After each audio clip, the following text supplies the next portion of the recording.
the Massachusetts Appeals Court family, we want to welcome everyone to the John Adams Courthouse. Ladies and gentlemen, at this time, if you are able and you are willing, we ask that you please stand as a procession. Her Excellency, the Governor, Maura Healey, Governor of the Commonwealth of Massachusetts.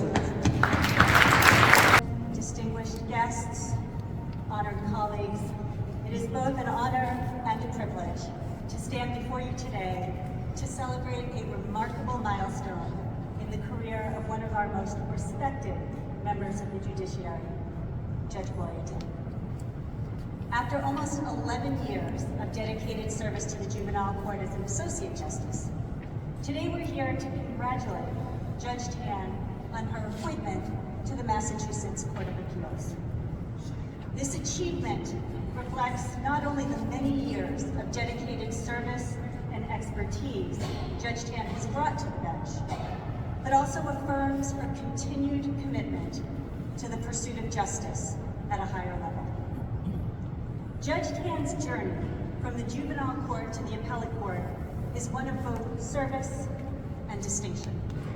For the past 11 years, Judge Tan has exemplified what it means to be a judge of integrity, compassion, and profound understanding of the law. As a sitting juvenile court judge, I often faced complex legal issues that I wanted to discuss with my colleagues. In those times, I knew in my heart that if I wanted to come out this way, I might call this judge. If I wanted to come out that way, I might call that judge. But if I wanted to come out the legally honest way, which I always did, I'd call Judge Tan. Judge Tan recognized that every decision she made had the potential to change a life, sometimes even save a life. And with each case, she approached her work with the empathy and the wisdom that only comes from a true understanding of the human experience.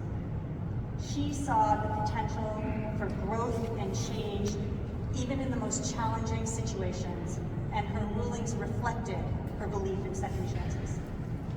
It's no surprise that Judge Tan's appointment to the appeals court comes after years of hard work, dedication, and respect earned not only from her colleagues, but from the communities that she served. As chief of the juvenile court, I had the responsibility to replace Judge Tan as first justice of Middlesex County, a position that Judge Tan held for 5 years. During that process, I spoke confidentially with numerous staff and attorneys from both sides of the V about what I should be looking for in a first justice. Without exception, I was told I should be looking for Judge Tan. There was not one person that I spoke to who had a complaint, or frankly, even something I could characterize as constructive criticism about Judge Tan's service in Middlesex County. Those who have appeared before Judge Tan, whether as legal counsel, defendant, or victim, have always known that they would receive a fair hearing, a reasoned decision, and a judge who took the time to truly understand the nuance of every case before her. I can share one example that I think highlights that fact. In the juvenile court, we're often called upon to sit in cases of harassment orders.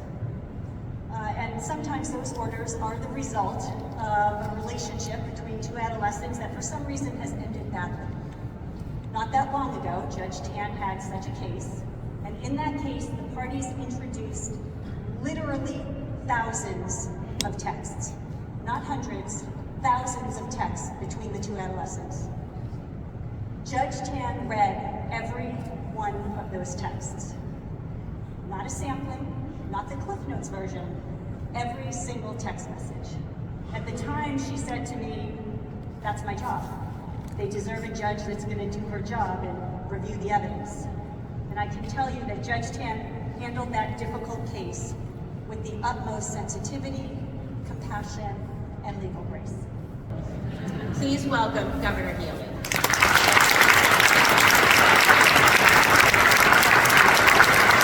Good afternoon, and thank you so much, Chief Justice Blake.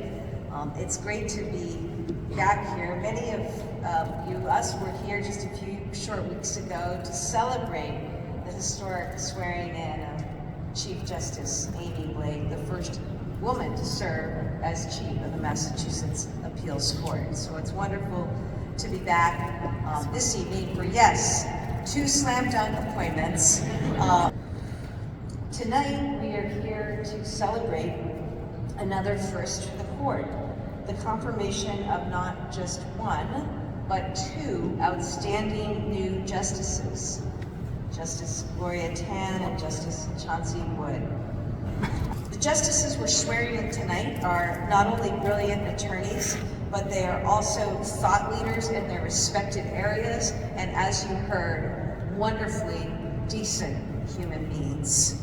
Justice Tan graduated magna cum laude and is a member of Phi Beta Kappa from Rice University before going on to earn her Juris Doctor at Yale Law School. She began her legal career at the Committee for Public Counsel Services as an attorney in the Youth Advocacy Division, and she later went on to serve as a clinical instructor and deputy director of the Criminal Justice Institute at Harvard Law School. At Harvard, she served as an instructor and supervisor to law students, training the next generation of attorneys in all aspects of juvenile law. In 2013, then Governor Patrick appointed Justice Tan to the Juvenile Court, and in 2019 appointed her as the first justice of the Middlesex County Juvenile Court. Justice Tan brings not only broad experience and expertise in juvenile law to the appeals court, but she also brings a deep understanding of the unique issues that juveniles and young adults and their families face in our court system. I have no doubt that she will use her voice to thoughtfully and compassionately advocate for juveniles and young adults, all the while delivering justice in each case that comes before her. Justice Tan.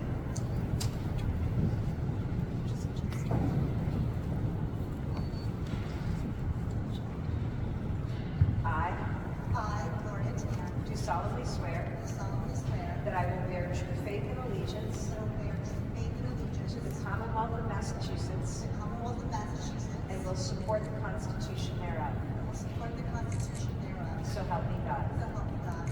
I So, thank you all for being here today. Thank you, first, Governor Healey, Lieutenant Governor Driscoll, for entrusting me and for appointing me to the appeals court. It's truly an honor and a privilege. I want to thank Chief Justice Blake for your support and your encouragement in urging me to apply to the appeals court, and your support throughout the process in making the transition to the appeals court so smooth. Thank you. I truly am appreciative. I want to thank my speakers, Chief Gershenborn, Judge Ahern, Dana, Carrie. Thank you very much. It means so much for you to be here today speaking for me. And I will maybe miss the juvenile court, but not the harassment prevention orders. You all know, don't miss those. But truly appreciate your kind words. So, growing up in Texas, in a small town, population 3,000 people, 3 stoplights, there are more cows than people, I never would have imagined in my wildest dreams that I would be nominated to the appeals court. And I'd be standing here today in the historic, beautiful John Adams Courthouse, being sworn in by the governor. I wouldn't be here today without my family, my parents, who we've had to fly up from Texas a few times now, and they immigrated to the United States, settled in this rural Texas town where they didn't know anyone. English wasn't their first language, and they worked hard to support my sister and me, to provide for us, and I absolutely wouldn't be here today without their support. I want to thank my husband, Greg, who is one of the best people I know. Those of you who know him know that to be true, and he makes everybody around him better. Couldn't ask for a better partner, life partner. And my daughters, Emily and Sarah, really have grown up to be such impressive, kind, compassionate, empathetic, smart, talented young women. It's a true privilege to be your mom. I feel like I really hit the lottery when it comes to my family. And I also feel like I hit the lottery when it comes to my professional career as well. I see so many people here in the audience, people I started out with as a young idealistic attorney at CPCS in 1998. I learned so much from the people there. I learned how to be a voice for the voiceless, how people are more than just their worst moments, and how they are more than just the allegations in the police report. And I was thinking, looking back a little bit on sort of my career as an attorney and remembering how for a while we were moving offices every 2 weeks in Boston.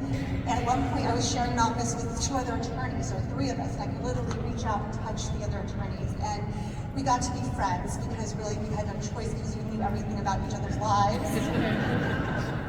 And I see many of them here today. And we have become lifelong friends. For that I'm very grateful. We've attended each other's weddings, bridal showers, baby showers, and other life events. And I really am grateful for everything that you all have taught me as an attorney, and for your friendship. I also was very lucky in working at the Criminal Justice Institute at Harvard Law School. I got to learn from smart, talented attorneys, and also inspired by law students who, with their energy, their enthusiasm, and wanting to fight the status quo and fight against complacency. And I have friends who I see here today, as well as people who unfortunately could not be here today. And I've had the privilege for the last almost 12 years of serving on the juvenile court as a judge. And you've heard from some of my speakers how difficult the job can be. And really, as a trial court judge, how challenging it can be to make decisions on the spot. And sometimes you're hearing cases from people who are appearing before you who are struggling with mental health issues, suffering from substance abuse addiction, poverty, homelessness, domestic violence. And ensuring that you treat everyone who comes before you with empathy, compassion, and fairness. And I can assure you that even though I'm no longer sitting in the trial court, the juvenile court, that I will always be cognizant that the decisions that we make on the appeals court have real life consequences on people, and that there are human beings and behind the names, and they're not just names on a legal brief. And that, as I said, the decisions that we render have consequences on the people waiting sometimes to find out if they're going to get out of jail or if they're going to regain their parental rights. People who are seeking redress for pain, for suffering that they may have endured, or injuries that they've sustained. And I can assure you that I will not forget what it's like to be sitting at the trial court. Although I can't promise I'm going to affirm everyone, but you should enjoy an extra drink after the It might make you feel a little bit better. I have to reverse it. But in all seriousness, I will endeavor to make decisions with fairness, to try and get things right, and come to the just decision. Because as I said, I understand what profound effects that our decisions have on people. And it's important to make those decisions with honesty, with clarity, and with reason, so that people can have faith and trust and confidence in the judicial system. Thank you all very much.